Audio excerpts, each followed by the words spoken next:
semuanya, saya Dr. Andini, biasa dipanggil Dr. Dinis. Nah, biasanya saya membahas mengenai penyakit autoimun. Namun kali ini bahasanya agak berbeda ya.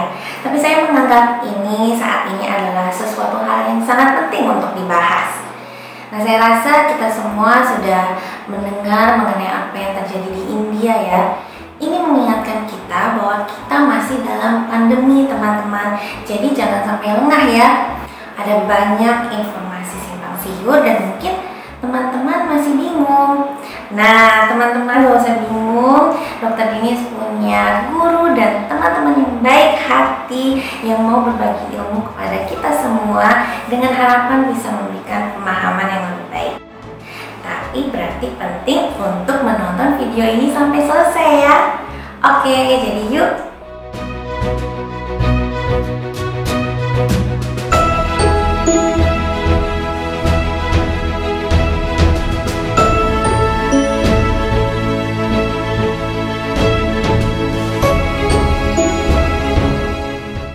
Jadi virus itu mikroorganisme kan. Mungkin kita tahu mikroorganisme itu ada virus, bakteri, jamur.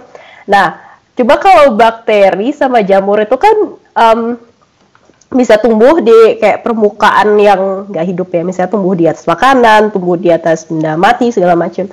Nah, kalau virus itu kalau dia lagi di atas benda mati yang bukan benda yang hidup gitu, mereka nggak bisa bereplikasi. Mereka cuma bisa bereplikasi atau bertumbuh di dalam host atau inang yang hidup. Jadi kenapa virus itu cuma bisa bereplikasi di dalam manusia atau di dalam tubuh hewan gitu, atau di dalam tanaman gitu, karena mereka butuh inang untuk replikasi, untuk tumbuh gitu.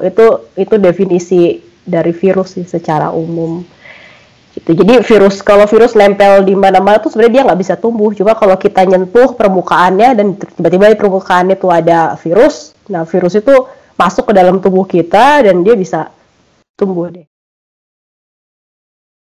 Definisi DNA virus sama RNA virus itu berdasarkan genetik ya, berdasarkan materi genetik yang dibawa sama si virus itu.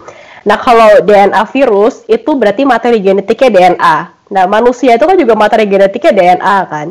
Jadi kalau DNA virus masuk ke tubuh manusia, jadi dia tinggal ngikutin pola transkripsinya DNA di manusia aja. Jadi dia ikutan ditranskripsi jadi RNA, ikutan terus kemudian transkripsi jadi protein. Kalau RNA virus itu materi genetiknya RNA. Sedangkan tadi aku bilang kan manusia tuh DNA. Jadi si RNA virus ini dia ngebawa enzim sendiri. Itu dia untuk replikasi. Jadi di dalam tubuh itu si RNA virus tuh kayak dia bakal replikasi sendiri. Jadi nggak ngikutin cara replikasinya DNA. Karena dia tuh nggak ada yang nge-guide. Kalau DNA virus itu kan proses replikasinya dia tuh bareng sama replikasi DNA kita kan. Jadi ada yang semacam ada penuntunnya gitu. Kalau RNA virus tuh kayak replikasi sendiri dan dia nggak ada yang nuntun, jadi rawan buat error waktu proses replikasinya, waktu dia proses memperbanyak dirinya. Nah, kalau dia error, itu kan jadi pas ditranslate jadi protein itu kan beda jadinya, beda sama virus awal yang dia masuk sampai ditranslasi jadi protein udah kayak ya beda 1-2 nukleotida gitu, tapi itu udah mutasi namanya, udah beda. Ya, bayangin kalau misalnya habis itu kita sakit, kita menginfeksi orang lain kan, dia mutasi lagi gitu. Ya kalau cuma 2-3 orang doang sih mutasinya nggak kelihatan ya, tapi kalau kita ngegrombol gitu kan tiba-tiba ada muncul strain baru. Karena RNA virus itu emang terus bermutasi, itu udah kayak nature-nya si virus itu loh, yang dia karakteristiknya RNA virus memang mudah bermutasi, memang selalu bermutasi. Cuma kita hanya bisa ngontrol gimana supaya dia nggak cepat bermutasi gitu. Kurangi orang-orang kumpul-kumpul. Dia cuma di badan kita aja dia udah mutasi gitu. Gimana kalau kita nyebarin ke orang gitu kan? Oh ya, aku di Essen, kondisinya parah sih, sekarang naik lagi kan, kasusnya naik lagi, dan kebetulan aku kan kerjanya di rumah sakit, kerjanya di rumah sakit, dan jadi tiap minggu kita dapat update soal kondisi di sini ya, pasti naik turun sih jumlah pasiennya gitu. Tapi di sini toko-toko masih tutup semua, jadi yang buka cuma boleh kayak restoran, supermarket gitu. Restoran pun take away ya, kita nggak boleh makan di tempat. Jadi ya masih kayak gitu, dan mulai minggu lalu di sini ada jam malam. Jadi setelah jam 10 malam nggak boleh keluar-keluar gitu.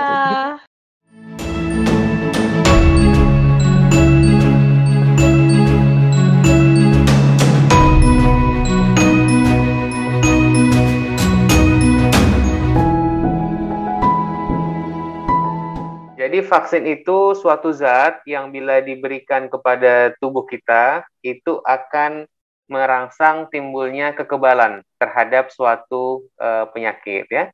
Jadi gampangnya gini teman-teman, orang kalau yang tidak divaksinasi, dia mesti sakit dulu baru kebal. Sedangkan orang yang divaksinasi, dia bisa kebal tanpa harus sakit. Itu prinsipnya vaksinasi.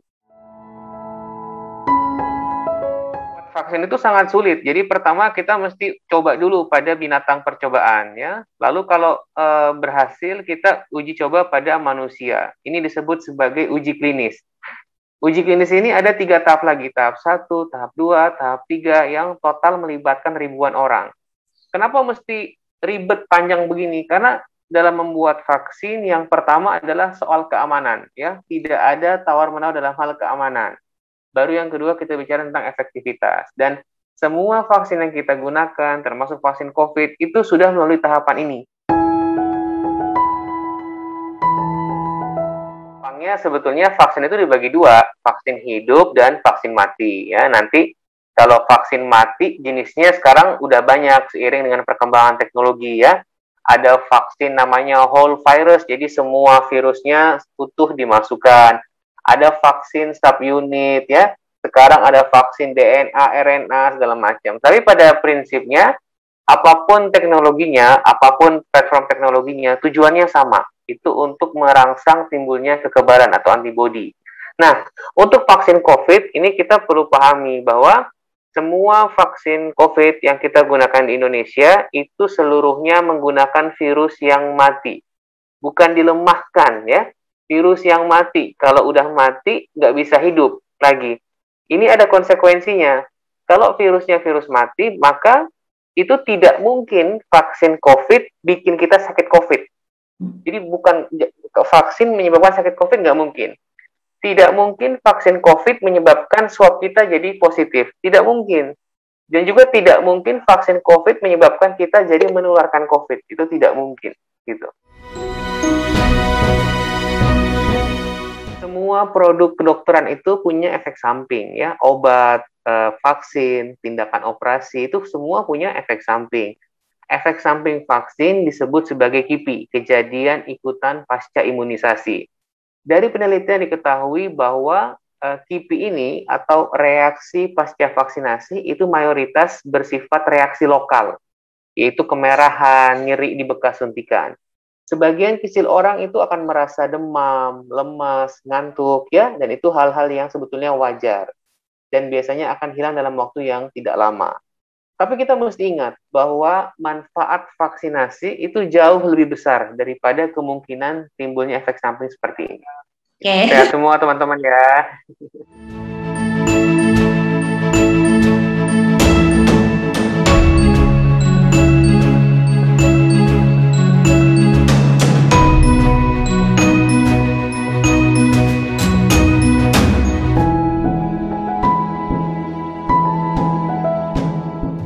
Vaksin itu memang salah satu upaya untuk mencapai herd immunity atau kekebalan kelompok. Tetapi vaksin bukan segala sesuatunya yang akan menghentikan pandemik. Karena vaksin diberikan pada seseorang, nanti respons imun tubuh seseorang itu beraneka ragam. Ada yang responsnya bagus, mungkin 80% terbentuk antibodi yang bagus ya. Ada yang 70%, ada yang 90%, tetapi kan tetap ada bolongnya, 90%, 10%-nya ada bolongnya, 80%, 20% ya, yang harus kita tutupi dengan hal yang lain. Nah, hal yang lain ini adalah protokol kesehatan, prokes ya, jadi itu. Jadi kita tetap harus menjaga kita dengan menjalankan protokol kesehatan yang dulu 3M sekarang menjadi 5M ya. Jadi artinya memakai masker dengan benar, menjaga jarak 1,5 sampai 2 meter, mencuci tangan dengan sabun di air mengalir, ya usahakan kalau nggak ada berpakai hand sanitizer, yaitu hindari kerumunan orang, dan juga kita mengurangi mobilitas. Nah itu penting sekali yang 5M. Ya, tapi samping itu memang pertanyaannya kenapa sih antibodi kok tiap orang beda-beda? Itu tergantung respons imun. Jadi respons imun tiap orang memang berbeda-beda. Nah itu jawaban yang kita bisa memberikan ya. Karena itu harus kita harus betul-betul tahu bahwa vaksin hanya salah satu upaya untuk herd immunity, tapi bukan untuk men-stop pandemik. Yang paling bagus memang vaksinasi itu dalam satu waktu, misalnya sebulan, 2 bulan, seluruhnya sekaligus. Itu yang paling bagus, supaya jangan ada lagi penularan. Tapi kalau kita kan negara kita bertahap, pertama vaksinnya juga masih dalam pemesanan, vaksinnya terbatas ya. Kemudian negara dengan penduduk yang besar, kepulauan, ya kita harus bertahap. Bertahapnya itu sampai tahun 2022 ya. Masih diharapkan vaksinasi kalau 2022 selesai. Ya, tapi dengan kurun waktu seperti ini tentu penularan masih saja terjadi. Ya, jadi artinya orang yang sudah 2 kali suntik pun, yang sudah 2 kali penyuntikan, sudah terbentuk antibodi, ya tetap bisa tertular. Dan saya lihat beberapa kasus memang tertular. Ada beberapa teman-teman saya yang tertular juga. Tapi memang kalau yang sudah divaksinasi itu tidak seberat bila mana tidak divaksinasi. Nah itu intinya seperti itu. Jadi memang vaksin itu manfaatnya kan memang untuk memberi kekebalan kepada seseorang supaya tidak tertular terhadap suatu penyakit infeksi. Itu harapan kita. Ya, jadi mendapatkan satu kekebalan itu penting sekali. Dan vaksin itu sifatnya sangat spesifik. Misalnya vaksin influenza hanya bisa untuk penyakit influenza. Vaksin COVID-19 hanya bisa untuk COVID-19. Nah, jadi memang sifatnya sangat spesifik dan sangat bermanfaat bila kita betul-betul tahu bahwa bagaimana penyakit menular itu akan lebih merubuhkan tubuh kita. Jadi kalau kita lihat daripada nggak divaksinasi, kita mending divaksinasi. Tetapi tentu ada syarat-syaratnya. Syarat vaksinasi tentu orang dalam keadaan prima. Ya, kalau dia keadaannya masih ada penyakit komorbid dan penyakit komorbid yang belum terkontrol, sebaiknya ditunda dulu. Ya, jadi ada beberapa memang koleha ataupun masyarakat ya dia membutuhkan surat bahwa ini belum bisa divaksinasi. Ya, dokternya silakan memberikan surat bahwa dengan keterangan diagnosa apa dan masih minum obat apa sehingga belum bisa divaksinasi. Dan itu penting sekali karena saat ini di meja 2 itu paling lama. Jadi orang udah ngantri lama, tau-taunya pas sampai di meja 2 wah belum bisa divaksinasi. Ternyata banyak komorbid kan dia belum kontrol ke dokternya. Itu banyak sekali jadi masalah terhambat. Padahal orang nunggu aja kerumunan kan artinya walaupun ada jaga jarak, tetapi membuat orang penularan bisa saja terjadi di situ dalam pada fase tunggu. Ya, jadi segala sesuatunya memang masa pandemik ini kita harus betul-betul banyak berdoa, bersabar ya dan lihat situasi kondisi bagaimana vaksin itu bekerja. Vaksin itu penting. Ya, vaksin itu sangat bermanfaat. Dari semua sisi kesehatan tentu kita mendukung vaksinasi. Ya, tetapi dengan catatan kalau orang itu masih punya komorbid yang belum stabil, belum terkontrol, itu harus ditunda dulu. Ya, jadi kita lihat manfaatnya pasti. Tetapi ada syarat supaya menghindari KIPI, kejadian ikutan pasca imunisasi. Karena dengan adanya KIPI itu kita tidak mengharapkan. Apalagi kalau komorbidnya belum terkontrol, itu kita takut. Sesuatu yang masuk ke dalam tubuh, jangankan vaksin, infeksi kecil apapun, itu juga akan menyebabkan suatu reaksi inflamasi, karena merupakan respons tubuh. Demikian juga vaksin pada orang sehat pun, bisa saja respons tubuh paling mudah kita lihat, misalnya bengkak bekas suntikan, kemerahan bekas suntikan, ya nyeri bekas suntikan, itu kan KIPI yang lokal, kejadian ikutan pasca imunisasi yang lokal. Ada juga yang sistemik, ya seperti dia mual, muntah, bisa sampai diare ya dengan vaksin COVID-19, demam, seperti itu. Itu semua harus kita jelaskan. Ya, dan kalau orang itu keadaan nggak prima, penyakit-penyakit yang ada di dalamnya, komorbid itu tentu saja bisa saja terjadi flare up ya. Jadi karena itu kita harus betul-betul melihat kalau orang itu mau divaksinasi, manfaat tujuannya jelas dan dia keadaan prima, silahkan vaksinasi. Bisa ya, karena kan kita mungkin bisa sebagai OTG. Yang jelas kalau udah kuman yang masuk ke dalam tubuh kita, ya dan kita menjadi sakit ya atau OTG itu bisa menularkan pada orang lain. Cuman kalau OTG kan masalahnya nggak ada gejala ya, jadi nggak tahu. Ya karena itu protokol kesehatan tetap harus dijalankan. Karena kita tidak tahu kita berhadapan dengan siapapun yang OTG. Ya karena itu kita memang berhati-hati. Ya seperti misalnya ada orang tua yang ulang tahun. Kita udah nggak bisa cium-cium orang tua kita. Walaupun kita ingin sekarang kita hanya begini, itu pun yang saya lakukan. Aduh maaf, saya kesini sekali membeli satu sun gitu pada ayah saya yang ulang tahun misalnya ya. Tapi nggak bisa kita tetap kalau kita sayang sama orang tua kita tetap harus kita seperti itu. Karena yang takut karena kita yang masih bolak-balik keluar masuk orang tua di rumah ya kita menjaga orang tua kita. Tetap pakai masker ya biarpun berhadapan dengan siapapun di rumah kalau yang tidak serumah ya tetap kita. Tapi serumah pun kadang-kadang kita nggak tahu OTG. Ya jadi seperti itu. Jadi kita memang kondisi pandemik ini harus menjaga dengan segala sesuatu departemen pertahanan kita dalam tubuh kita tuh sistem imun kita katakan departemen pertahanan. Nah, kalau sistem imun kita bagus, ya insya Allah kita juga tidak tertular. Tetapi kita juga harus keluar rumah pun harus memakai masker. Itu jangan lupa masker. Ini juga ya sekarang lagi rame nih karena ada dari B117 yang dari Inggris ya, kemudian dari India ya. Dan juga itu dari juga ya banyak sekali mutasi-mutasi yang masuk sekarang ke Indonesia. Tetapi itu memang disegerakan dialokasi di isolasi mandiri ya atau ke rumah sakit atau di rumah pokoknya diisolasi. Ya tapi kalau nggak cepat diisolasi itu akan cepat menyebar karena yang varian-varian baru ini penyebarannya lebih cepat. Kalau keganasannya sih sama saja ya kalau udah jelek saja. Tapi penyebarannya yang begitu cepat itu yang kita harus jaga. Ya, itu ngeri sekali. Ya, kalau penyebaran lebih cepat, penularan sangat cepat, itu yang bikin nanti semua orang bisa terkena. Ya, gitu. Sementara herd immunity di negara kita belum tercapai. Ya, jadi kalau saat ini virusnya namanya kan virus corona, dia jenisnya virus RNA. Bukan beda platform RNA. Ini virusnya memang virus RNA. Nah, dan dia memang sifatnya mutasi. Virus corona RNA ini memang sifat hari-harinya itu memang mutasi. Dia memang itu ciri khas ya. Jadi kita tidak bisa bilang tidak bisa virus itu tunggu sampai nggak bermutasi, nggak bisa. Dia memang sifat bermutasi untuk mempertahankan dirinya dengan cara itu. Tetapi bila mana mutasinya masih kecilan, itu vaksinnya masih efektif.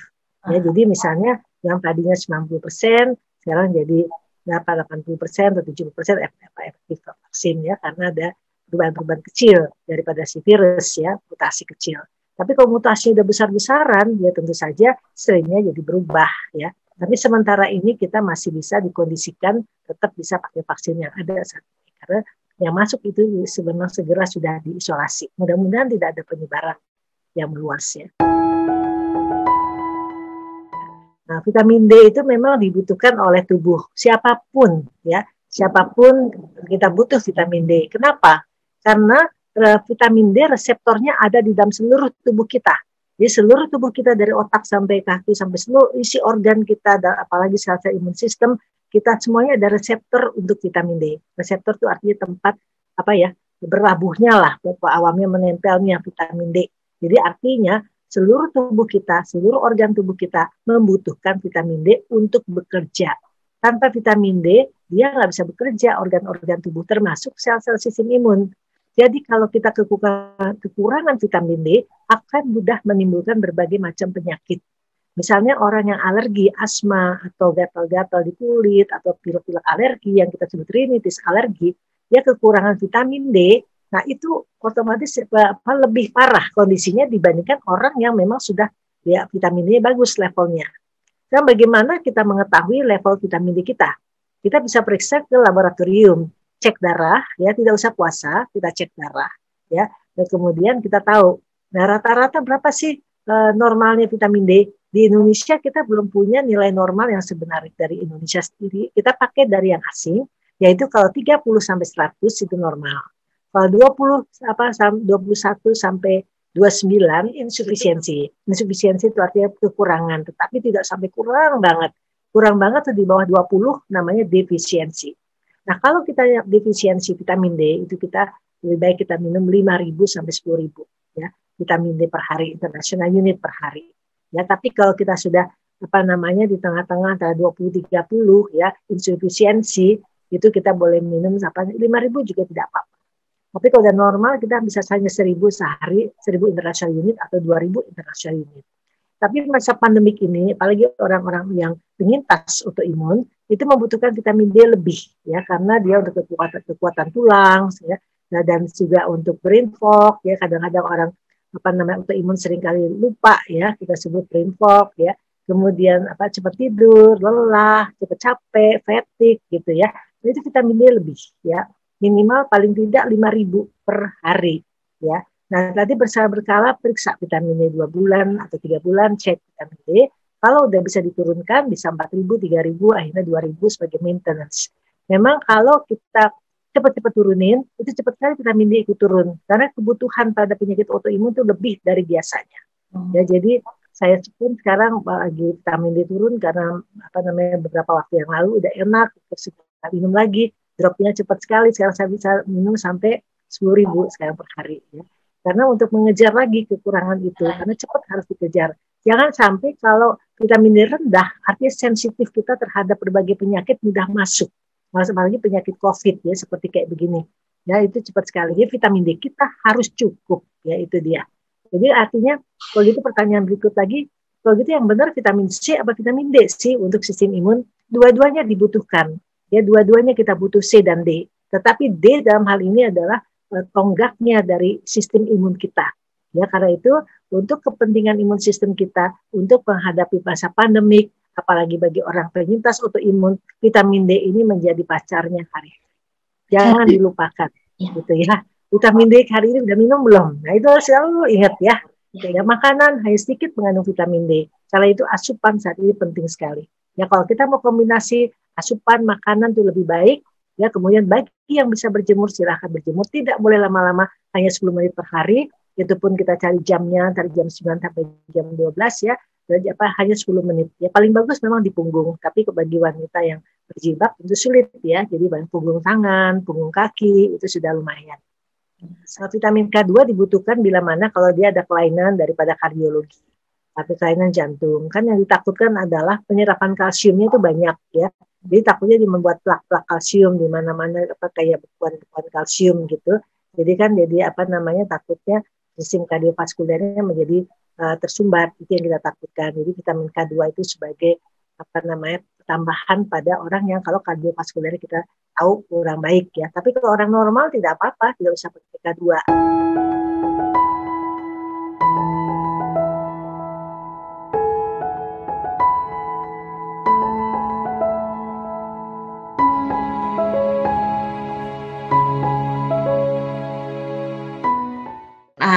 Ya ini kayaknya pertanyaan penting karena kayak banyak salah persepsi ya di masyarakat.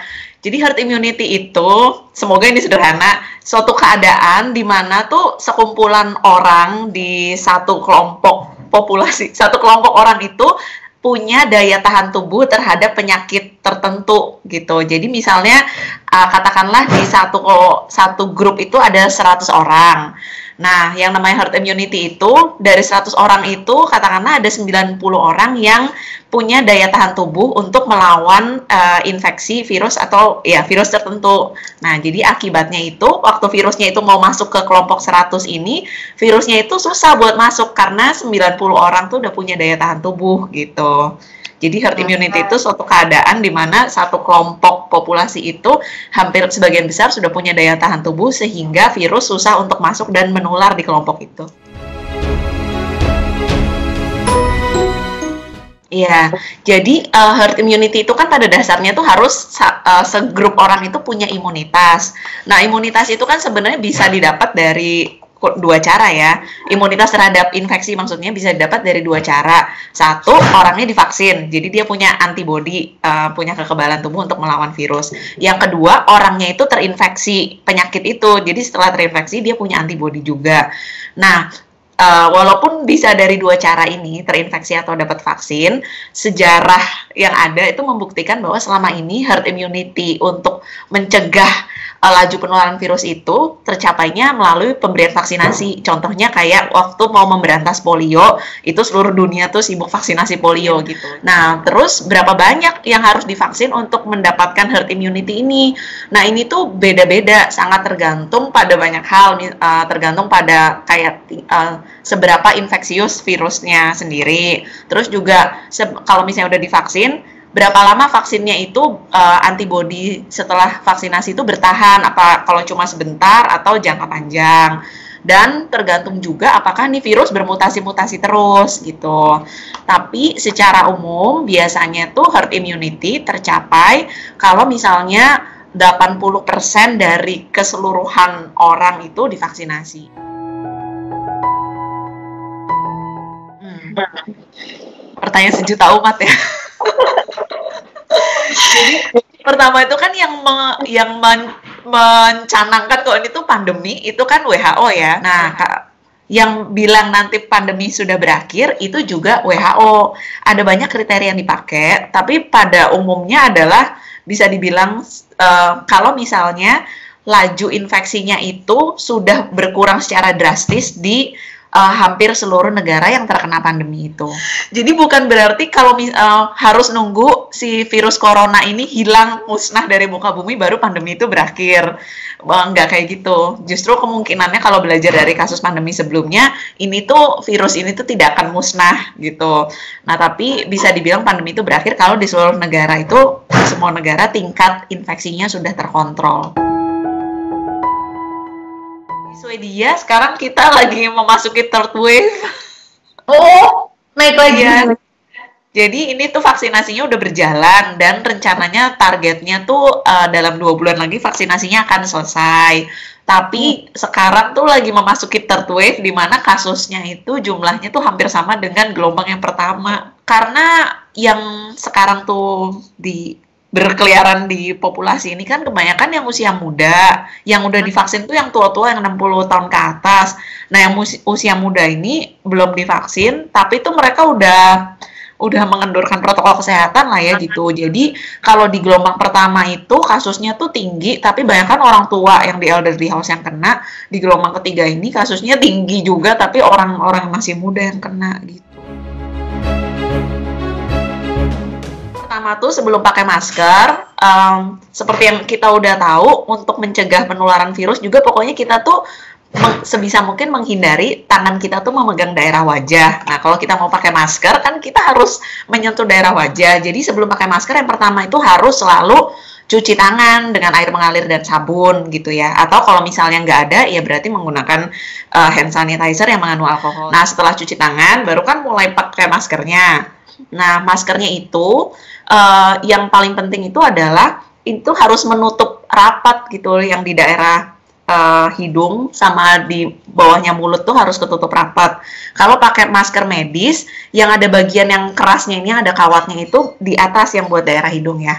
Jadi terus jangan kebalik ya, yang lebih gelap yang di luar. Nah, jadi kan dipakai gini. Terus yang paling penting itu pastiin ini tuh harus dirapetin dengan si kawatnya gitu. Yang di bagian bawah juga sama kayak gini. Terus pastiin kalau ini udah tertutup rapat semuanya. Nah, terus penting juga untuk cara lepasnya, karena cara lepasnya tuh suka salah, karena justru jangan-jangan sekarang salah ngelepas kita jadi bisa terinfeksi gitu. Nah, waktu lepas itu yang penting habis dipakai gini, jangan pegang bagian ininya, jangan pegang bagian kain maskernya. Nah, jadi pokoknya kalau udah ngelepas itu harus selalu dari sini pegang begini, terus dibuka gini, langsung dibuang ke tong sampah gitu. Dan jangan lupa sebelum tadi mau ngelepas, cuci tangan lagi gitu, karena kita megang daerah muka. Dan setelah dilepas, kita buang, cuci tangan lagi gitu. Dadah. Halo, saya Dr. Nahla. Salah satu cara paling sederhana namun efektif untuk mencegah virus corona adalah dengan mencuci tangan yang sering dan benar. Nah, saya akan menunjukkan cara mencuci tangan yang benar sesuai anjuran WHO. Biasanya kita mencuci tangan dengan sabun hanya membasuh area telapak tangan, seperti ini. Padahal bisa kita lihat kalau kita dengan hanya menggunakan seperti itu masih banyak area yang tidak terpapar oleh sabun seperti di sela-sela jari dan di punggung tangan. Oleh karena itu yang harus kita lakukan adalah dengan memulai dengan telapak tangan, kita bisa hitung 1, 2, 3, 4. Lalu punggung tangan 1, 2, 3, 4. Sebaliknya 1, 2, 3, 4. Kita bisa lihat ujung-ujung jari masih belum terkena. Jadi kita seperti ini. 1, 2, 3, 4. Ini bisa kena langsung dua-duanya. Lalu ibu jari juga masih belum terkena sabun. Kita juga basuh dengan sabun. Seperti ini. Lalu masih ada kita lihat di benar-benar di ujung jari ini belum terkena. Kita juga lakukan seperti ini. Supaya juga bagian bawah kuku terkena. 1, 2, 3, 4. Kalau kita lihat sisi sebelah sini juga masih belum kena, jadi kita tambahkan di sisi sini, juga sebaliknya. Nah, bisa kita lihat kan, jadinya seluruh area tangan, telapak tangan, punggung tangan, sela-sela jari, semua sudah terkena sabun. Jadi setelah itu kita basuh dengan air yang mengalir, dan jangan lupa dengan mengeringkan tangan kita, baik dengan pengering tangan ataupun lap sekali pakai. Jangan setelah sudah cuci tangan bersih, kita teterkan tangan kita keringkan di celana atau di baju. Jadi jangan lupa untuk menangkal virus corona, kita harus sering-sering cuci tangan. Sekali cuci tangan durasinya setidaknya 40-60 detik dan dengan langkah yang benar.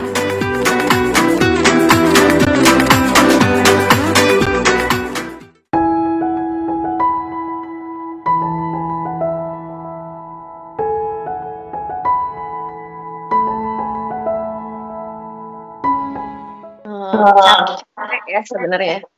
Kita udah setahun lewat kayak gini, kan dari awal kasus yang masih suspek pun kita udah pakai APD yang lengkap. Nah, terus udah kayak gitu, itu berjalan udah setahun lewat. Nah, udah pakai APD yang lengkap, visit pasien kan nggak bisa sebentar, karena kan mereka kan kesepian ibaratnya kan, apalagi kalau yang satu kamar sendiri. Nah, jadi kita berempati, jadi kita yang ngajak ngobrol, jadi kan nggak sebentar. Nah, terus udah kayak gitu, karena sekarang kita bangsal di rumah sakitnya banyak, jadi kita nggak satu bangsal aja, kita 2-3 bangsal satu kali visit. Nah, terus itu ritual makainya, ritual melepasnya, ketika melepas harus mandi. Nah, itu yang bikin sebenarnya capek ya, gitu. Cuman ya demi bangsa lah, Cie. Iya. Jadi tetap kita jalan. Dan ini memang Dokter Yuki ini dari hari pertama, dari kasus pertama kan di Sulianti Saroso itu kan kasus pertama ya, jadi benar-benar dari yang pertama nih. Biasanya pasien COVID-19 yang berat ini ada penyakit komorbid atau penyakit penyerta gitu. Ada juga beberapa kasus yang dirawat di Sulianti muda, tidak ada komorbid, itu berat ada. Cuman kebanyakan usia mau muda mau tua, tetapi ada komorbid. Komorbid yang paling sering itu gula, darah tinggi, dan obesitas gitu. Jadi makanya kita dari awal kalau misalkan ada pasien dengan komorbid atau dengan penyakit penyerta ini, kita udah was-was atau udah waspada. Jangan sampai pasien-pasien ini jatuh ke kondisi yang berat. Dulu awal-awal COVID ini kan cuma beberapa rumah sakit yang buka. Gitu. Kapasitas ICU juga satu rumah sakit kan tidak bisa banyak.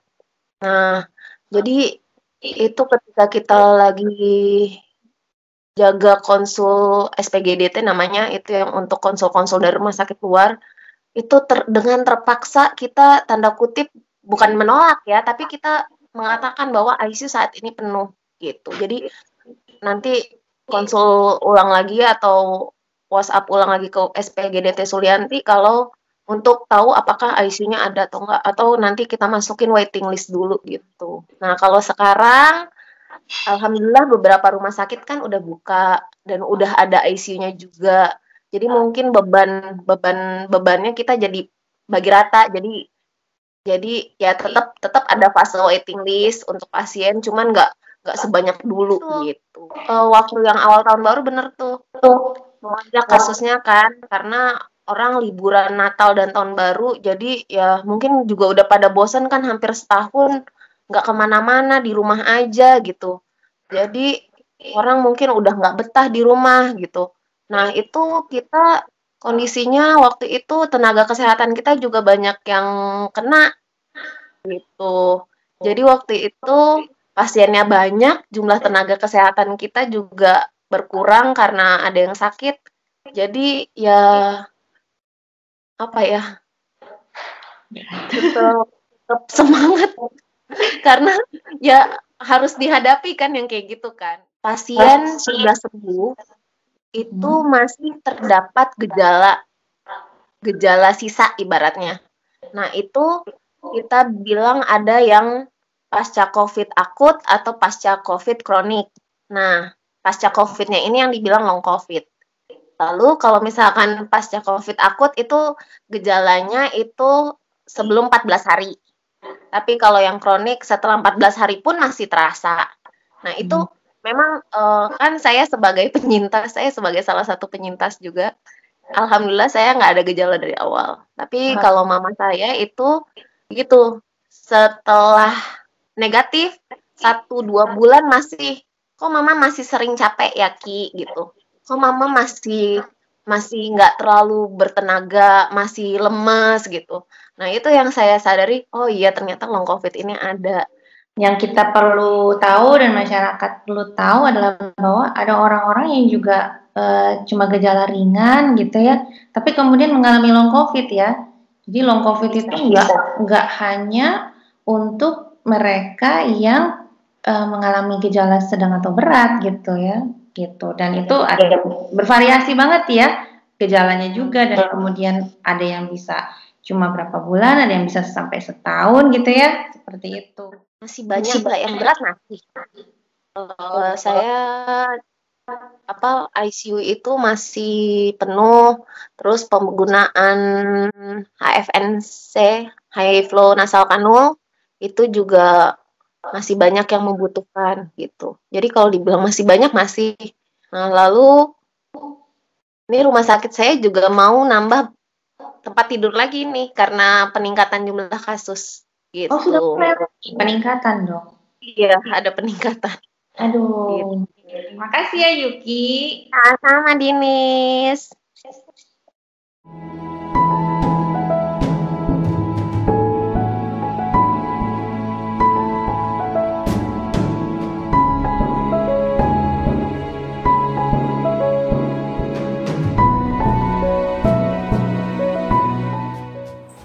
Oke teman-teman, jadi ingat ya, lakukan protokol kesehatan dengan baik, menggunakan masker dengan baik, mencuci tangan dengan baik dan benar, menjaga jarak, menghindari kerumunan, dan mengurangi mobilitas.